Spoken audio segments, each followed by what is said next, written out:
Adat bersandikan syarak, syarak bersandikan kitabullah. Syarak mengatur adat memakai. Syarak balinduang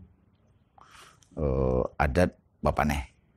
Di sini beraja ya, bukan berajo, tapi beraja, belajar.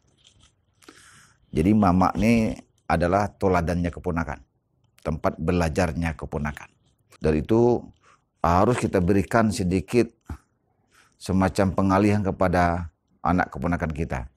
Yang jelas surau ataupun masjid hendaknya menjadi tempat mereka belajar, mereka menimba ilmu, tempat mereka melakukan sebuah pendidikan karakter building di sebuah surau atau masjid itu.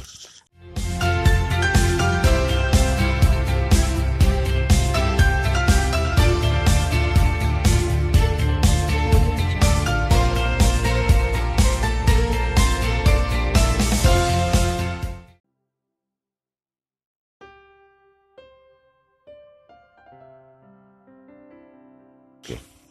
Assalamualaikum warahmatullahi wabarakatuh. Para pemirsa yang saya hormati, adat Selingkar Negari dan Pusako Selingkar Kaum. Sebetulnya Elkam ini adalah kumpulan dari lembaga kerapatan adat kabupaten kota. Jadi kita tidak akan mencampuri urusannya kerapatan adat negari. Masalah pusako, masalah adat Selingkar Negari, kita itu adalah wewenangnya Baurek Tunggang tentang tugasnya penghulu di kan masing-masing kenegarian. Dari itu kan tidak mau dan tidak akan mencampuri urusannya para penghulu yang tingkat itu. Justru kan adalah Elkam adalah membantu kerapatan adat, ibaratnya tidak terjangkau dekan, maka Elkam akan menjangkaukan. Apakah itu kepada gubernur, kepada bupati wali kota, kepada kapolda, kepada kajati atau instansi lainnya. Supaya kalau kan misalnya katakanlah kannya Indopuro gitu ya, dia ada tanah ulayat yang tidak selesai dengan suatu perusahaan gitu. Nah, Elkam akan membantu mereka untuk menyelesaikan ataupun berpihak kepada para nenek mama untuk tanah ulayat yang perlu penguatan dari Elkam. Jadi kan ini tidak atasan langsungnya dari kerapatan adat negari. Kerapatan negari itu Baurek Tunggang.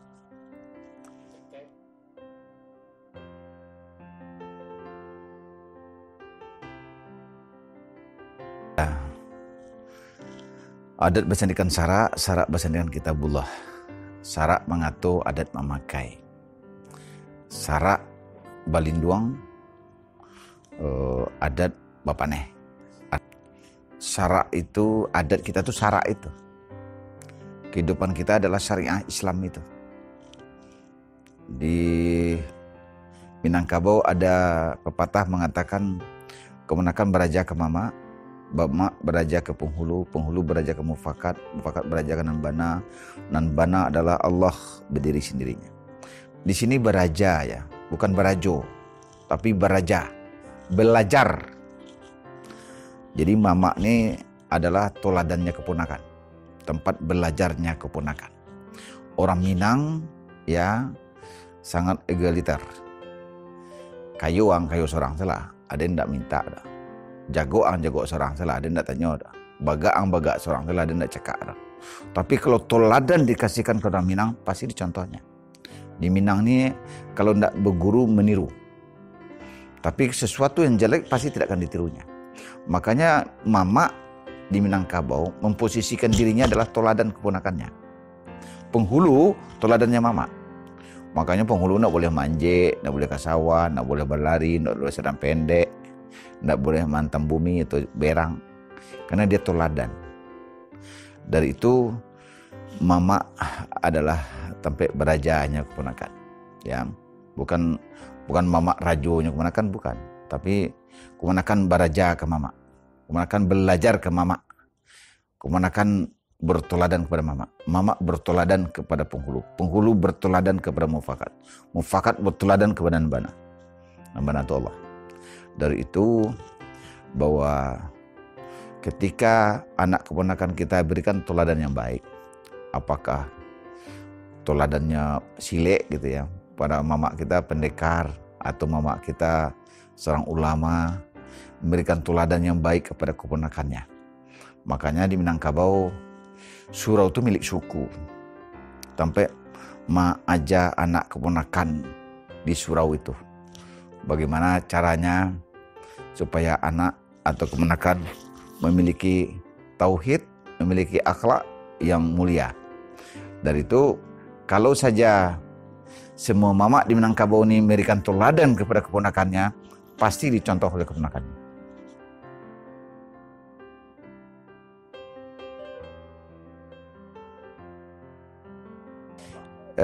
Ya Tigo tunggu sejarangan. Kita juga sedang bersepakat nih antara ulama, jadi pandai dan nenek mama ya, untuk membuat sebuah sepakatan bagaimana anak-anak keponakan kita ini kita apakan ini, kita berikan pengarahan apa.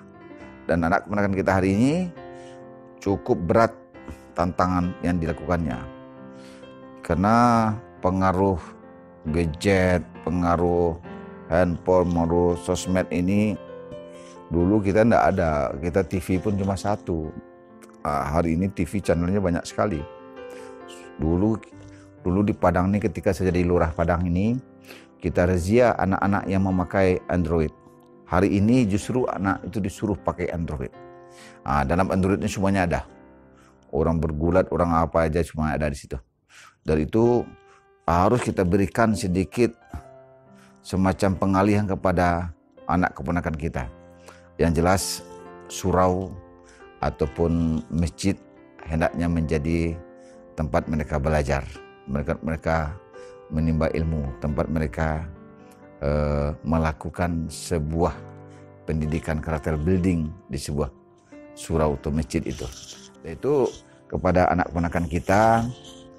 Kita sekarang juga sedang melakukan kerjasama dengan jajaran kepolisian, yaitu restorasi justice, yaitu penyelesaian hukum di luar pengadilan.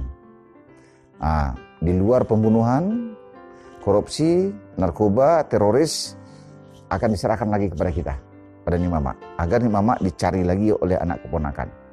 Karena Nik Mama ini ketika membantu anak keponakan dalam masalah, di bawah Nik Mama akan besar lagi. Dari itu masa orang berkelahi antar tetangga dibawa ke polisi juga, guru yang nempelin muridnya dibawa ke polisi juga, orang mencuri sesuatu sandal apa ke polisi juga, kayak Nik Mama saja.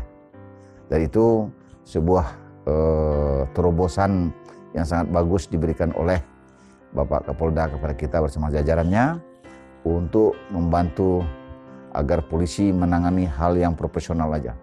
Teroris itu sulit loh menyelesaikannya. Narkoba rangkaiannya banyak sekali. Kemudian juga tentang ya katakanlah kasus-kasus yang sifatnya memberatkan dan memerlukan waktu penyelidikan dan sebagainya. Hal-hal yang kecil ini cukup diselesaikan. Karena begini, ketika saya menipu seseorang 10 juta, saya dilaporkan ke polisi. Akhirnya saya ditangkap, ditahan 1 tahun. Pasti saya dengan orang itu hubungan sudah tidak baik. Tapi kalau diselesaikan di luar, kalau saya dipenjara 1 tahun, uang 10 juta yang saya tipu tadi tidak akan kembali lagi juga. Tapi kalau diselesaikan dengan cara begini, ya uang 10 juta tadi agak 8 juta juga bisa dikembalikan. Taruh mobil, taruh motor, taruh tanah dan sebagainya. Yang kedua, hubungan keluarga seumur-umur akan menjadi tidak baik, saling mendendam. Yang ketiga, saya di pundak saya akan ada stempel narapidana dan itu saya bawa selama hidup. Yang keempat, selama saya di penjara, terus Biayanya siapa? Yang bayar makan saya siapa? Kan negara, jadi beban negara. Tetapi kalau diselesaikan di luar, dia tidak menjadi beban negara, hubungan jadi baik lagi, hutang juga bisa diselesaikan. Dari itu restorasi justice ini sangat bagus sekali untuk membantu anak keponakan kita ke depan. Agar mereka tidak semuanya masuk ke dalam penjara, dan mama mampu untuk membantu mereka penyelesaian perkara-perkara, termasuk juga perkara kekerasan dalam rumah tangga.